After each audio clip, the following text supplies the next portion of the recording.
جب اللہ نے الف لام میم فرمایا تو اہل دل کی روح کانپ اٹھی۔ الف لام میم۔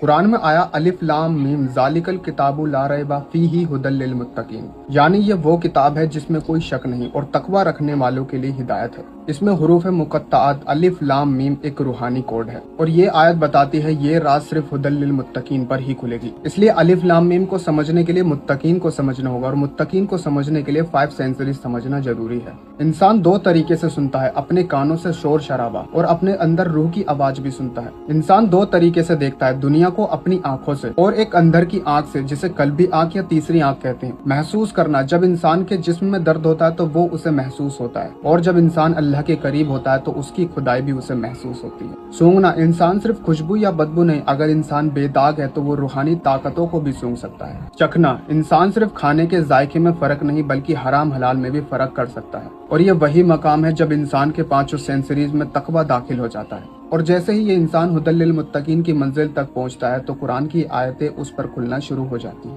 یعنی یہ راز صرف ان لوگوں کے لیے ہوتا ہے جو اللہ کے چنے ہوئے بندے ہوتے ہیں، جو اللہ کے لیے محنت کرتے ہیں۔ الف لام میم، الف لام را، ہا میم یاسین، ہر ایک حروف مقطعات میں کائنات کی حقیقت چھپی ہے جو صرف متقین ہی سمجھ سکتا ہے۔ اس ویڈیو کو شیئر کر دینا کیونکہ بہت سے لوگ اس بات سے بے خبر ہیں، اور فالو کر لینا ایسی ویڈیوز کے لیے۔ جب اللہ نے الف لام میم فرمایا تو اہل دل کی روح کانپ اٹھی۔ الف لام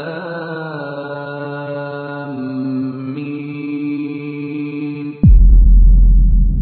قرآن میں آیا الف لام میم ذالک الکتاب لا ریب فیہ ھدی للمتقین، یعنی یہ وہ کتاب ہے جس میں کوئی شک نہیں اور تقوی رکھنے والوں کے لیے ہدایت ہے۔ اس میں حروف مقطعات الف لام میم ایک روحانی کوڈ ہے، اور یہ آیت بتاتی ہے یہ راز صرف ھدی للمتقین پر ہی کھلے گی۔ اس لیے الف لام میم کو سمجھنے کے لیے متقین کو سمجھنا ہوگا، اور متقین کو سمجھنے کے لیے 5 سینسریز سمجھنا ضروری ہے۔ انسان 2 طریقے سے سنتا ہے، اپنے کانوں سے شور شرابہ اور اپنے اندر روح کی آواز بھی سنتا ہے۔ انسان 2 طریقے سے دیکھتا ہے، دنیا کو اپنی آنکھوں سے اور ایک اندر کی آنکھ سے جسے قلبی آنکھ یا تیسری آنکھ کہتے ہیں۔ محسوس کرنا، جب انسان کے جسم میں درد ہوتا ہے تو وہ اسے محسوس ہوتا ہے، اور جب انسان اللہ کے قریب ہوتا ہے تو اس کی خدائی بھی اسے محسوس ہوتی ہے۔ سونگنا، انسان صرف خوشبو یا بدبو نہیں، اگر انسان بے داغ ہے تو وہ روحانی طاقتوں کو بھی سونگ سکتا ہے۔ چکھنا، انسان صرف کھانے کے ذائقے میں فرق نہیں بلکہ حرام حلال میں بھی فرق کر سکتا ہے، اور یہ وہی مقام ہے جب انسان کے 5 سینسریز میں تقوی داخل ہو جاتا ہے۔ اور جیسے ہی یہ انسان ھدی للمتقین کی منزل تک پہنچتا ہے تو قرآن کی آیتیں اس پر کھلنا شروع ہو جاتی ہیں۔ یعنی یہ راز صرف ان لوگوں کے لیے ہوتا ہے جو اللہ کے چنے ہوئے بندے ہوتے ہیں، جو اللہ کے لیے محنت کرتے ہیں۔ الف لام میم، الف لام را، ہا میم یاسین، ہر ایک حروف مقطعات میں کائنات کی حقیقت چھپی ہے